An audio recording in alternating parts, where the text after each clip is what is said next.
जय हिंद दोस्तों, हमारे YouTube चैनल में आपका बहुत बहुत स्वागत है। और आप इसको अंत तक देखना और क्लास के समाप्ति होने के बाद हम आपको कुछ क्वेश्चन देंगे और उस क्वेश्चन का जवाब आपको हमारे कमेंट बॉक्स में देना है। चलिए हम शुरू करते हैं आज की क्लास। आज हम उसी आंदोलन के बारे में चर्चा करने वाले हैं जिस आंदोलन का नाम है असहयोग आंदोलन। हाँ, वही आंदोलन जिसको महात्मा गांधी जी के द्वारा चलाया गया था। आप जानते हैं, एक ऐसा लीडर जिसके कहने से पूरे देश के लोग खड़े हो जाते थे और ऐसे लीडर की ज़रूरत हमारे भारत में लोगों को पड़ी हुई थी कि एक ऐसा लीडर आ जाए, एक ऐसा नेता आ जाए हमारे देश में, ताकि हमारा देश और हम लोग चैन से जी सके और उसके बाद अंग्रेज़ों को ख़त्म कर दें। एक ऐसी लीडर की ज़रूरत थी और उस लीडर का नाम कुछ और नहीं था, उस लीडर का नाम महात्मा गांधी था। महात्मा गांधी ने, वैसे अगर हम आपको बताएं, बहुत सारा आंदोलन करते हैं, उसमें उनका एक आंदोलन और होता है। उस आंदोलन का नाम होता है असहयोग आंदोलन। अगर हम असहयोग आंदोलन की बात करें तो असहयोग आंदोलन 1 अगस्त 1920 में जो महात्मा गांधी जी के द्वारा चलाया गया था और ये आंदोलन ब्रिटिश शासन के खिलाफ थी। इसका मुख्य उद्देश्य ब्रिटिश शासनों से अहिंसक तरीके से उसका उपयोग करना, असहयोग करना। चलिए देखते हैं कि असहयोग आंदोलन चलाने का मेन रीज़न क्या था। चर्चा करने वाले हैं, आप बने रहिए। देखते हैं क्या था जो असहयोग आंदोलन चलाया गया। आप जानते हैं कि असहयोग आंदोलन चलाने का मेन रीज़न ये था कि हमारे देश में, हमारे भारत में एक तो जलियांवाला बाग हत्याकांड 13 अप्रैल 1919 में हुआ। उसके बाद एक तो था रॉलेट एक्ट 1919 में हुआ। जब जलियांवाला बाग हत्याकांड जब हमारे मुंह से निकलता है या फिर आप जब किसी से सुनते हैं तो हमारा दिल एकदम छल्ली छल्ली हो जाता है। हाँ दोस्तों, आप याद करिए उस जलियांवाला बाग हत्याकांड को, जिसमें छोटे छोटे बच्चे, महिलाएं, पुरुष, जो निहत्थे लोगों को यही जनरल डायर ने गोली चला दिया था। आप सोचिए उस वक्त कैसे हमारे भारत पर बीता होगा, उस वक्त कैसे हम लोग रहे होंगे जो निहत्थे लोगों पर ये अंग्रेज़ों ने गोलियां चलवाई। आप जानते हैं, इतिहास गवाह है, जनरल डायर को कभी माफ़ नहीं करेगा। हमारे देश में जो जनरल डायर के प्रति जो नफरत है वो बना रहेगा। रॉलेट एक्ट में क्या हुआ था पता है? रॉलेट एक्ट में ये था कि हमारे भारत के लोगों को, मतलब बेसबूतों को, उनको जेल में भर दिया जाता था। क्या आप ऐसे न्याय करेंगे? क्या उस अंग्रेज़ों को समर्थन करेंगे जो निहत्थे लोगों पर गोलियां चलाई, जो हमारे भारत के लोगों को बिन कानून को उनको जेल में बंद कर दिया गया? इसी का मेन रीज़न ये था। हाँ, जब जलियांवाला बाग हत्याकांड दोस्तों हुआ था तो ये बात, एक लीडर थे जिनका नाम था उधम सिंह, और ये बात उनके दिल पे आता है और वो जाकर जनरल डायर को गोली से मार देते हैं। बने रहिए, हम देखते हैं कि ये असहयोग आंदोलन का मुख्य उद्देश्य क्या था, मुख्य लक्ष्य क्या था। असहयोग आंदोलन के हम मुख्य लक्ष्य के बारे में जानना चाहते हैं कि असहयोग आंदोलन का मुख्य लक्ष्य क्या था। अगर हम चर्चा करें कि असहयोग आंदोलन का मुख्य लक्ष्य तो अंग्रेजी वस्तुओं को बहिष्कार करना, यानी कि जो अंग्रेजी वस्तुएं थे उनको हम बहिष्कार करेंगे।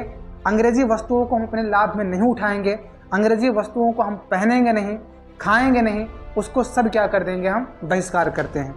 उसके बाद अंग्रेजी स्कूल, कॉलेजों और न्यायालयों को असहयोग करना, यानी कि हमारे बच्चे अंग्रेजी स्कूलों में नहीं पढ़ेंगे, अंग्रेज़ को जो द्वारा जो चलाया गया स्कूल है उस पर नहीं पढ़ेंगे, उस कॉलेज में नहीं जाएंगे, उस न्यायालय को नहीं मानेंगे। कैसा न्यायालय? जो बिन सबूत को आप जेल में बंद कर देंगे, बिन सबूत को आप हमारे भारत के लोगों को जेल के अंदर में कर देंगे। इस न्यायालय को आप मानेंगे? नहीं मानेंगे, हम तो नहीं मानेंगे। उसके बाद खिलाफत आंदोलन का समर्थन करना। लेकिन जब ये आंदोलन आया था महात्मा गांधी जी के द्वारा, हमारे भारत के लोग इस आंदोलन का बहुत समर्थन करते हैं। लेकिन दोस्तों, आपको अगर हम बताएं कि ये आंदोलन ज़्यादा दिन तक चलता नहीं, क्योंकि आप महात्मा गांधी को जानते हैं कि महात्मा गांधी कभी हिंसा के खिलाफ थे। वो कभी हिंसा को नहीं मानते थे, वो हिंसा के खिलाफ थे। वो चाहते थे कि जो भी हम काम करें वो अहिंसा के जरिए करें, हिंसा के जरिए ना करें। आखिरकार वही बात आया।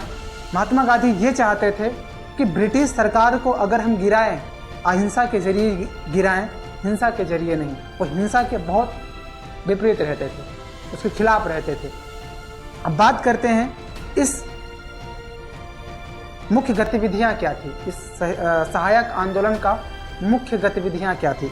अगर हम सहायक आंदोलन की मुख्य गतिविधियां की बात करें तो अंग्रेजी कपड़ों का सामान का बहिष्कार करना, यानी कि जो अंग्रेजी का जो कपड़ा था, जो अंग्रेजों का कपड़ा था, जो सामान था, उसको हम बहिष्कार करेंगे।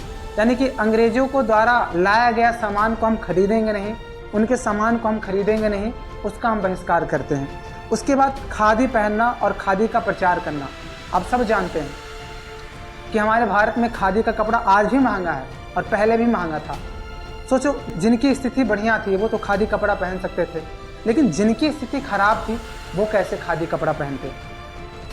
तो महात्मा गांधी ने कह दिया था कि अगर ये बात है तो हम कभी फुल कपड़ा नहीं पहनेंगे, हम आधा कपड़ा पहनेंगे। और इसी के लिए महात्मा गांधी ने अपनी ताजीवन एक ही कपड़े में गुजारा किया था, वो भी आधा कपड़े में। आप जानते हैं कि हमारे भारत के ऊपर जो टैक्स लगाया गया था, उस टैक्स को ना देना, कैसे टैक्स दें, इसका भी बहिष्कार किया गया। उसके बाद विदेशी वस्तुओं की जगह स्वदेशी सामान का उपयोग करना। अब चर्चा ये करने वाले हैं, ऐसा क्या हुआ हमारे भारत में जो महात्मा गांधी जी को असहयोग आंदोलन वापस लिया गया। ये बात है दोस्तों 5 फरवरी 1922 की, जब कुछ ही लोग अहिंसा को छोड़कर हिंसा के रास्ता अपना लिए, जाते हैं चौरी चौरा स्थान पर, जो वहाँ के पुलिसकर्मियों को जला देते हैं। पहले वहाँ के पुलिसकर्मियों को मारा गया, लेकिन फिर वही पुलिसकर्मी अपने आप को अंदर में बंद कर लेते हैं, जेल के अंदर में बंद कर लेते हैं। फिर यहाँ के लोगों में क्या किया कि ठीक है, बंद कर लो, हम देखते हैं तुम लोग कब से बाहर नहीं आओगे।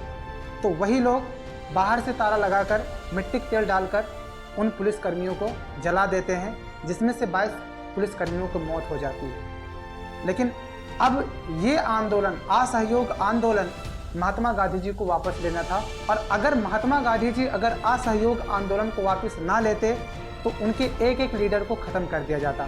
और महात्मा गांधी ये सोचते थे कि हमारे जो भारत के जो नेता हैं, लीडर हैं, उनको ख़त्म ना किया जाए। भाई उस वक्त लीडर मोतीलाल जी थे, पंडित जवाहरलाल नेहरू थे, शौकत अली थे, मोहम्मद जिन्ना थे, ये सब थे। वो चाहते थे कि अगर ये लोग ख़त्म हो जाएंगे देश को कौन आगे ले जाएगा। तो इन सबको बचाने के लिए महात्मा गांधी 5 फरवरी 1922 को असहयोग आंदोलन वापस लेते हैं और खुद को अंग्रेज के खिलाफ कर देते हैं। और अंग्रेज़ों ने क्या किया, महात्मा गांधी को जेल में बंद कर लिया। किस लिए महात्मा गांधी अपने आप को जेल में बंद किए, किस लिए, क्या ज़रूरत थी महात्मा गांधी को अपने आप को हिरासत में देने की। सोचो, जो महात्मा गांधी जी को गाली देते हैं, क्या वो महात्मा गांधी जी को जानते हैं? वही महात्मा गांधी जो हमारे देश को बचाने के लिए, जो देश के लीडरों को बचाने के लिए खुद को समर्पित कर दिया अंग्रेज़ों के खिलाफ कि हमको अंदर डालिए, हमको जेल में बंद करिए। दोस्तों, ये थी असहयोग आंदोलन के बारे में। आप बने रहिएगा, हम कुछ ट्यूशन देंगे और उसको हमारे कमेंट बॉक्स में आपको जवाब देना है। और अगर आपको ये वीडियो अच्छी लगी हो, इसको बहुत ज़्यादा शेयर करें, सब्सक्राइब करें, लाइक करें। धन्यवाद। जय हिंद, जय भारत।